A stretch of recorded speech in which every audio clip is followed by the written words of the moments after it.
पारदर्शी कांच या प्लास्टिक फिल्म के आवरण से ढकी ये संरचनाएं भारतीय कृषि के बदलते व्यावसायिक स्वरूप का परिचायक हैं। ग्रीन हाउस या पॉली हाउस के नाम से लोकप्रिय इन संरचनाओं ने फसल उत्पादन के लिए भौगोलिक स्थिति और मौसम पर निर्भरता समाप्त कर दी है। ग्रीन हाउस के अंदर उचित पर्यावरण प्रबंध तकनीकों द्वारा वातावरण को फसल की आवश्यकता के अनुरूप नियंत्रित किया जा सकता है। ग्रीन हाउस क्या है, आइए जानें। ग्रीन हाउस स्टील, लकड़ी, बांस या एल्यूमीनियम के फ्रेम पर बनी ऐसी संरचना है जो पारदर्शी आवरण से ढकी होती है ताकि इसमें सूर्य का प्रकाश निर्बाध रूप से प्रवेश कर सके। पारदर्शी आवरण के रूप में सामान्यतः कांच या प्लास्टिक फिल्म का इस्तेमाल किया जाता है। ग्रीन हाउस बेमौसमी सब्जियों तथा फल फूल उगाने का एक आदर्श साधन है।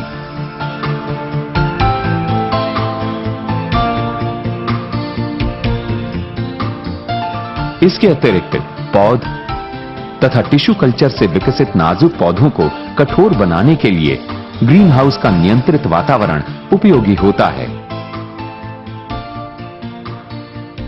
ग्रीन हाउस मूल रूप से सौर ऊर्जा का बेहतर उपयोग करने वाली संरचनाएं हैं। सूरज की रोशनी में मौजूद ताप ऊर्जा पारदर्शी आवरण को पार कर ग्रीन हाउस के अंदर प्रवेश करती है, परंतु चारों ओर से बंद होने के कारण 70 से 75% ताप ऊर्जा ग्रीन हाउस में ही कैद हो जाती है। फलस्वरूप ग्रीन हाउस के भीतर का तापमान बाहरी वातावरण की अपेक्षा बढ़ जाता है। आमतौर पर फूलों एवं सब्जियों की अच्छी बढ़वार व पैदावार के लिए 15 से 30 डिग्री सेल्सियस तापमान तथा 60 से 85% आपेक्षिक आर्द्रता उपयुक्त मानी गई है। मौसम कोई भी हो, ग्रीन हाउस के भीतर फसलों की बढ़वार के लिए अनुकूल वातावरण उपलब्ध कराया जाता है और यही ग्रीन हाउस की मुख्य विशेषता है। हमारे देश में मुख्य रूप से 4 डिजाइन के ग्रीन हाउस बनाए व इस्तेमाल किए जाते हैं, जिनकी अपनी अपनी विशेषताएं व उपयोगिताएं हैं।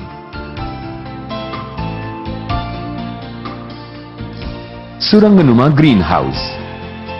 ये सुरंगनुमा ग्रीन हाउस पाइप से बने ढांचे को प्लास्टिक फिल्म से ढककर बनाए जाते हैं। ये बनावट में सरल और कीमत में कम है। इनमें प्राकृतिक वायु संचार बेहद कम होने से इनका उपयोग सर्दी के मौसम तक सीमित है। पंखे लगाने से इनका खर्चा बढ़ जाता है, जिससे आर्थिक व्यावहारिकता कम हो जाती है। अर्धगोलाकार छत वाला ग्रीन हाउस। सुरंगनुमा ग्रीन हाउस का उन्नत रूप है अर्धगोलाकार छत वाला ग्रीन हाउस। इसमें दोनों ओर खड़ी दीवारें हैं तथा छत अर्धगोलाकार है। खड़ी दीवारों पर नायलॉन का जालीदार नेट स्थायी रूप से लगा दिया जाता है ताकि बाहरी तथा भीतरी हवा का संचार होता रहे। इस प्रकार के ग्रीन हाउस बनावट में साधारण और कृषक द्वारा स्वयं ही बनाए जा सकते हैं। त्रिकोणीय छत वाला ग्रीन हाउस। इन त्रिकोणीय छत वाले झोपड़ी नुमा ग्रीन हाउस की छत में झरोखे अर्थात वेंटिलेटर्स बनाए जा सकते हैं, जिन्हें आवश्यकता अनुसार खोला तथा बंद किया जा सकता है। आरी के दांते नुमा ग्रीन हाउस। ग्रीन हाउस के भीतरी वातावरण को सबसे अधिक अनुकूल बनाने के लिए विकसित इस डिजाइन में छत आरी के दांतों की रचना के समान बनाई जाती है। इसे अंग्रेजी में सॉ टूथ ग्रीन हाउस कहा जाता है। इसकी छत पर झरोखे स्थायी रूप से लगे होते हैं, जिनसे गर्म हवा को बाहर निकलने में सुविधा होती है। ये डिजाइन अधिक क्षेत्रफल के ग्रीन हाउस बनाने में भी उपयोगी है। ग्रीन हाउस को बनाने का खर्च उसके डिजाइन तथा क्षेत्रफल पर निर्भर करता है। आमतौर पर भारत में व्यावसायिक खेती के लिए ग्रीन हाउस बनाने का खर्च 150 रुपए प्रति वर्ग मीटर से लेकर 1500 रुपए प्रति वर्ग मीटर तक हो सकता है।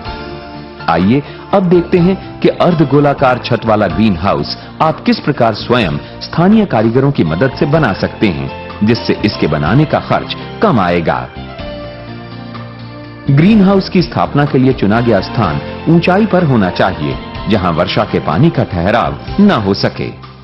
ग्रीन हाउस को तेज हवा या आंधी से होने वाले नुकसान से बचाने के लिए वायु रोधक के रूप में वृक्षों की बाड़ लगानी उपयोगी रहती है, पर ध्यान रहे कि इन पेड़ों की छाया ग्रीन हाउस तक ना पहुंचे। निर्माण से पूर्व आवश्यक सामग्री की मात्रा का आकलन कर लें। पाइप के फ्रेम से ग्रीन हाउस बनाने के लिए GI पाइप चुनें। खड़ी दीवार बनाने के लिए पाइप का व्यास 40 मिलीमीटर तथा छत के लिए 25 मिलीमीटर व्यास का पाइप लें। 40 मिलीमीटर की पाइप को 2-2 मीटर की लंबाई के टुकड़ों में काटें। 25 मिलीमीटर व्यास की 6 मीटर लंबी पाइप को गोलाई में मोड़ें, जिसके लिए पाइप मोड़ने की हस्तचालित अथवा बिजली से चलने वाली मशीन की मदद ली जा सकती है। 6 मीटर स्टैंडर्ड लंबाई की पाइप को इस प्रकार मोड़ें कि दोनों सिरों से लगभग 35 डिग्री का कोण बने। इस प्रक्रिया को सुगमता से करने के लिए समतल फर्श पर रेखा चित्र बनाकर प्रत्येक पाइप को पूर्व निर्धारित आकार में मोड़ा जा सकेगा। इस प्रकार से मोड़ी गई 6 मीटर की पाइप से ग्रीन हाउस के एक पात की चौड़ाई 4.5 मीटर बनेगी। आवश्यकता अनुसार पाइपों को तैयार करें।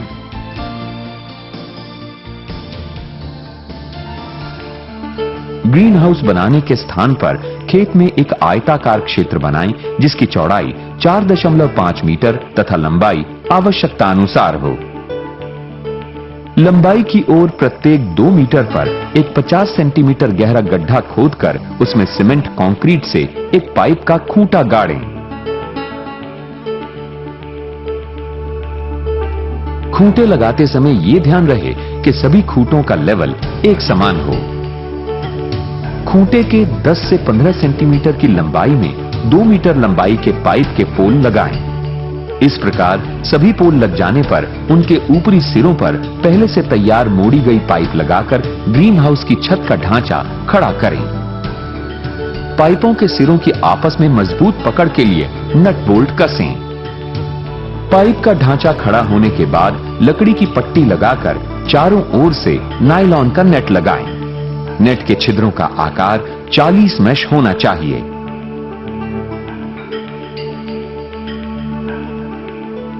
नेट का निचला सिरा मिट्टी खोदकर दबाया जा सकता है। अब बारी है ग्रीन हाउस की छत व दीवारों पर प्लास्टिक फिल्म लगाने की। ध्यान रहे कि प्लास्टिक फिल्म तथा नायलॉन नेट दोनों ही पराबैंगनी किरणों के प्रभाव के प्रतिरोधी हों, यानी अल्ट्रावायलेट स्टेबलाइज्ड हों। साधारण प्लास्टिक फिल्म या नेट पराबैंगनी किरणों से 6 से 8 महीनों में ही खराब होकर फट जाते हैं। ग्रीन हाउस की ultraviolet stabilised plastic film 200 micron यानी 0.2 मिलीमीटर मोटी परत की तथा आमतौर पर 7 मीटर चौड़ाई के माप की इस्तेमाल में लाई जाती है। चारों ओर की दीवारों पर प्लास्टिक के मोड़ने योग्य पर्दे लगाने से वायु संचार नियंत्रण में सहायता मिलती है। ग्रीन हाउस में प्रवेश के लिए एक प्रवेश कक्ष बनाएं, जिसमें 2 द्वार हों। प्रथम द्वार से प्रवेश कक्ष में जाकर इसके दूसरे द्वार से ग्रीन हाउस में प्रवेश करें। इससे बाहरी वातावरण में उपस्थित कीटों आदि के ग्रीन हाउस में जाने की संभावना कम हो जाती है।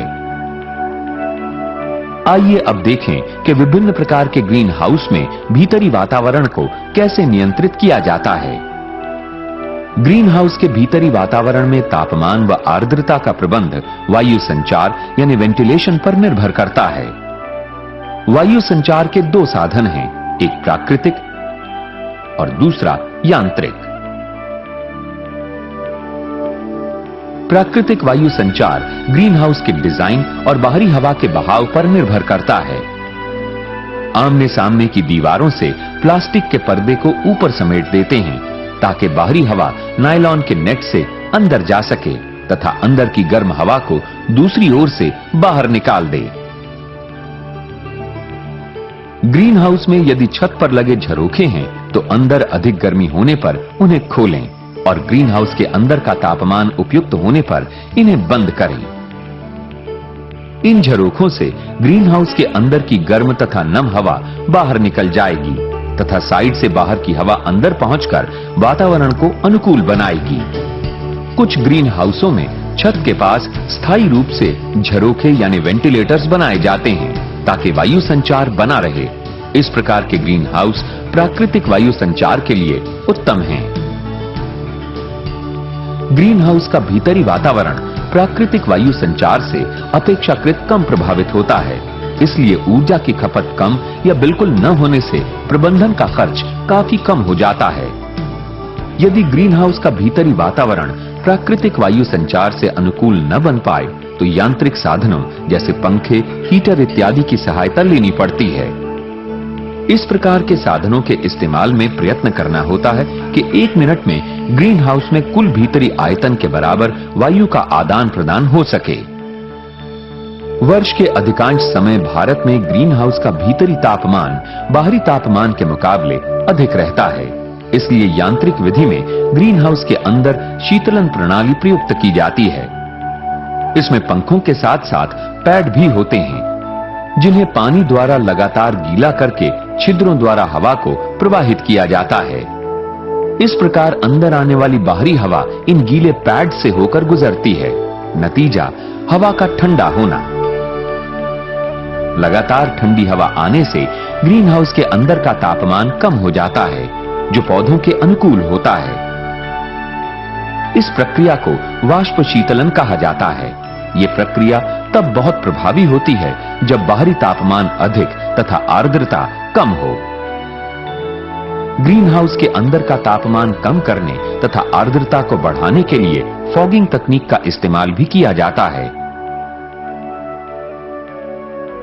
इसमें उच्च दाब के फव्वारों से पानी की बहुत महीन बूंदें वातावरण में फैला दी जाती हैं तथा अंदर की हवा को बाहरी हवा से पंखों द्वारा बदल दिया जाता है।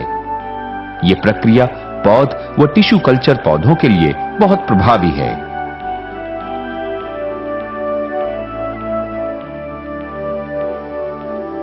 सर्दियों में ग्रीन हाउस के भीतरी तापमान को बढ़ाने की जरूरत होने पर हीटर का इस्तेमाल करना पड़ता है। ग्रीन हाउस की पर्यावरण प्रबंध तकनीकों ने किसानों के लिए मौसम के उतार चढ़ाव की परेशानी को कम कर दिया है। अब किसान भाई ग्रीन हाउस में फसल का अनुकूल वातावरण उत्पन्न कर बेमौसमी तथा उच्च गुणवत्ता की सब्जियां व फूल उगा सकते हैं। सब्जियों में टमाटर, शिमला मिर्च और खीरा, जबकि फूलों में जरबेरा, गुलदाउदी, कार्नेशन, गुलाब इत्यादि की देश विदेश के बाजारों में अच्छी मांग है। मैं एक कृषि उद्यमी हूं और इस 560 वर्ग मीटर क्षेत्रफल के ग्रीन हाउस को मैं चला रहा हूं।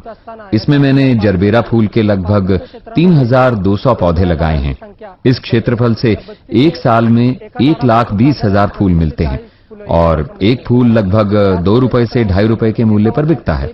इस प्रकार 560 वर्ग मीटर क्षेत्रफल के इस ग्रीन हाउस से 2 से 2.5 लाख रुपए के फूलों की बिक्री प्रतिवर्ष हो जाती है। 5 गुंठे क्षेत्रातून मिळतात। ग्रीन हाउस की इन उपयोगिताओं को देखते हुए भारत में इनकी लोकप्रियता निरंतर बढ़ती जा रही है। इन्हें अपनाने वाले छोटे तथा बड़े किसानों अथवा उद्यमियों की आर्थिक दशा में सुधार हुआ है। ग्रीन हाउस भारतीय कृषक समुदाय की समृद्धि व खुशहाली का एक सशक्त साधन बनकर उभरे हैं।